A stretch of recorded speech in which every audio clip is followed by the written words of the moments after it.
পরাজিত ফ্যাসিবাদের পর মানুষের মনে যে আশা জেগেছে যে একটা অবাধ সুষ্ঠু নির্বাচন, একটা ইনক্লুসিভ নির্বাচন, সেই নির্বাচনের ভোট দেওয়া। সুতরাং সেই আশা যাতে পূর্ণতা লাভ করে সেই প্রচেষ্টা আমাদের সবাইকে নিতে হবে। গণতন্ত্রকামী রাজনৈতিক দলগুলো সহ আপনারা যারা সাংবাদিক, অত্যন্ত দুঃখের সময়ে, অত্যন্ত বিপদের সময়ে আপনারা গণতান্ত্রিক শক্তির সাথে আপনারা কাজ করেছেন। আমরা নির্বাচন কমিশনে গেছি আমাদের আয় ব্যয়ের হিসাব দিতে।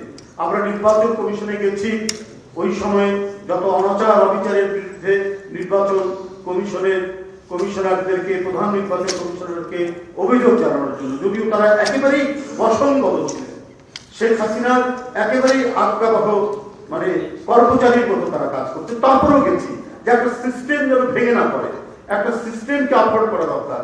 যায়, বারবার যায়। তাদের দিক থেকেও কখনো আমাদেরকে অ্যাপয়েন্টমেন্ট দিয়েছে, কখনো দেয়নি, কিন্তু আপনারা সঠিকভাবে সেখানে দায়িত্ব পালন করছেন।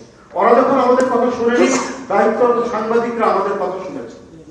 আমরা কি বলতে চাই সেই চাওয়াটা যখন নির্বাচন কমিশন সরকারের আজ্ঞাবহ হয়ে, নির্বাহী বিভাগের আজ্ঞাবহ হয়ে তার সমস্ত কথা শুনছে এবং সেইভাবে কাজ করছে ভোটারবিহীন নির্বাচনে, সেই মুহূর্তে নির্বাচন কমিশনের দায়িত্বরত আপনারা যারা ছিলেন, আমরা তাদের কাছে আমাদের অভিযোগগুলো আমরা বলে এসেছি, আমরা জানিয়ে এসেছি। আপনারা সেই সংকুচিত গণমাধ্যমের প্রবল প্রতাপের কাছেও আপনারা আপনাদের দায়িত্ব পালন করেছেন। যতটুকু সম্ভব গণমাধ্যমের চোরাপথ দিয়ে হলো, চোরাপথ বলছি যে সামান্যতম কিছু লিকেজ করে হলো, সেই সময় আপনারা আমাদের কথাগুলো প্রকাশ করার এবং প্রচার করার প্রচেষ্টা আপনারা দেখিয়েছেন। এই জন্য আপনাদেরকে কৃতজ্ঞতা জানাই। আমরা যারা সংগ্রামের মাঠের মধ্যে ছিলাম, আমাদের সকালে শুনে একজনকে ধরে নিয়ে গেছে পুলিশ, তার কোনো হদিস দেয় না। দুপুরে শুনে আরেকজন নেতাকে ধরে নিয়ে গেছে, পুলিশ তার হদিস দেয় না। আবার শুনে রাত্রে 1টার সময় একজনকে ধরে নিয়ে গেছে, তার কোনো হদিস দিচ্ছে না। কিন্তু সবাই দেখেছে সেটা কারো কাজ থাকা মাইক্রোবাস, সেই মাইক্রোবাসের ভেতরে ধরে নিয়ে যাওয়া হচ্ছে তার আইন শৃঙ্খলার লোক। সে রাত্রি 1টা, 2টা, এমনকি 3টার সময় গণমাধ্যমের দায়িত্বরত সাংবাদিক যারা রাত্রেবেলায় তাদের কভার করেন, তাদেরকে ডেকেছি, তারা এসেছেন। আমরা বলেছি অমুক লোককে আইন শৃঙ্খলা বাহিনীর আশেপাশের দোকান, আশেপাশের বাসা, লোকালয় সব জায়গা থেকে মানুষজন দেখেছে যে তাকে ধরে নিয়ে যাচ্ছে, অথচ পুলিশ অস্বীকার করছে। সাথে সাথে আপনারা সেটি জানিয়েছেন, অনলাইনে হোক, যেভাবে হোক আপনাদের স্ক্রলে সেটা দেখিয়েছে।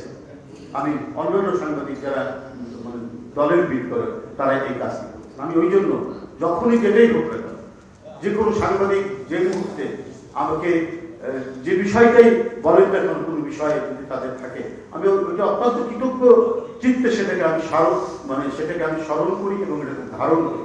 কারণ সেদিন আপনাদের ওই দায়িত্ব পালনের জন্য আমি আপনাদের কাছে অকপটে স্বীকার করছি, প্রায় 150 থেকে 200 রাজনৈতিক নেতাকর্মী যারা গণতান্ত্রিক সংগ্রামে লড়াই করছেন, রাস্তায় আছেন, রাজপথে আছেন, তাদের জীবন বেঁচেছে এটা আপনাদের কারণে, এটা গণমাধ্যমের কারণে।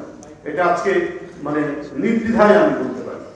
এবং তাদেরকে ডেকেও বলেছি, ভাই তুমি যদি ওই সময় এইটা যদি তুমি না বলতে, চট করে যদি স্ক্রলে না দেখাতে, তাহলে সেটা তাকে হয়তো ইলিয়াস আলীর মতো অথবা চৌধুরী আলমের মতো চিরস্থায়ীভাবে গুম করে দিতে পারত। ওই দুঃসহ ফ্যাসিবাদের মুখেও দায়িত্বরত সাংবাদিকরা যে যতটুকু কাজ করেছেন, তাতেও অনেক নেতাকর্মীর জীবন সেদিন রক্ষা পেয়েছে, যার অনেকটা মানে স্মৃতি এবং অনেক ঘটনার সাক্ষী আমি নিজে বলতে